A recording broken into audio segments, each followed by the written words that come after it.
श्री अक्कलकोट स्वामी स्तोत्र. ओम श्री अक्कलकोट स्वामी समर्थाय नमः. ओम नमो श्री गजवदना गणराया गौरी नंदना विघ्नेशा भवभयहरणा नमन माझे साष्टांगी. नंतर नमिली श्री सरस्वती जगन्माता भगवती ब्रह्मा कुमारी वीणावती विद्यादात्री विश्वाची. नमन तैसे गुरुवर्या सुखनिधान सद्गुरुराया स्वरून त्या पवित्र पाया शुद्ध सिद्धी झाली. थोर ऋषीमुनी संत सज्जगण सज्जन बुद्धगण आणि सज्जन करुणी त्यांचे नमन. ग्रंथरचना आरंभिली. श्री अक्कलकोट स्वामीराया स्मरण तुमच्या पवित्र पाया स्तोत्र महात्म तुमचे गावया. प्रारंभ आता करीतो मी. नाव गाव खुद्द स्वामींचे किंवा त्यांच्या माता पितांचे कोणालाच ठाऊक नाही साचे अंदाज मात्र अनेक.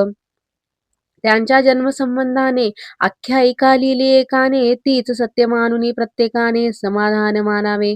म्हणे उत्तर भारती एका स्थानी घनदाट कर्दळीच्या बनी स्वामी प्रगटले वारुळातुनी लाकूड तोड्याच्या निमित्ताने. कुऱ्हाडीचा घाव बसून त्याचा राहिला कायमचा मन. आगळीती अवतार खुण प्रत्यक्ष पाहिले सर्वांनी. एका भक्ताने केला प्रश्न स्वामी तुमची जात कोण. तेव्हा दिले उत्तर छान स्वमुखेच समर्थांनी. मी यजुर्वेदी ब्राह्मण माझे नाव नरसिंह मान काश्यप गोत्र राशी मन आयसे स्वामी म्हणाले. खरे खोटे देव जाणे बरे नाही खोलात शिरणे ईश्वरी करणीचे करणे आपण काय शोधावी. दत्तात्रया तुम्ही निराकार निर्गुण नरदेह तरी केला धारण सकळ भूप्रदेश केला पावन आपल्या चरण स्पर्शाने. नंतर स्वामी निघाले तिथून तीर्थयात्रेचे केले प्रहान.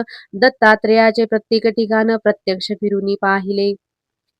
दत्त वास्तव ते निरंतर तो थोर पर्वत गिरणार ते तेच गेले अगोदर नंतर फिरले इतरत्र.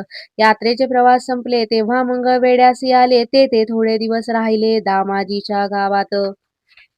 काही काळ तेथे गेला पुण्यवंतांना प्रभाव कळला जन समुदाय भजनी लागला साक्षात्कारी यतीच्या. पुढे अक्कलकोट हे वास्तव्याचे झाले ठिकाण. अखेरपर्यंत तेथेच राहुनी अनंत लीला दाखविल्या. तेजपुंज शरीर गोमटे सरळ नासिका कान मोठे आजा अनुभाव कौपुन्य छोटे दिगंबर असती अनेकदा. स्वामी समर्थ अक्कलकोटचे चौथे अवतार दत्तात्रयाचे 3 अवतार यापूर्वीचे गुरुचरित्री वर्णियले. पहिले दत्तात्रेय दुसरे श्रीपाद वल्लभ नरसिंह सरस्वती हे तिसरे नाव शुभ. गाणगापूर दर्शन देव दुर्लभ जागृत दत्त स्थान ते. तेथे होऊन या साक्षात्कार पहावयास यती चौथा अवतार. अक्कलकोट पुण्यभूमी थोर तेथे प्रत्यक्ष दत्त बसे. अक्कलकोटी नित्य राहुनी अगाध गुढ लीला करुणी भक्तासी साक्षात्कार देऊनी गुप्त झाले अनेकदा.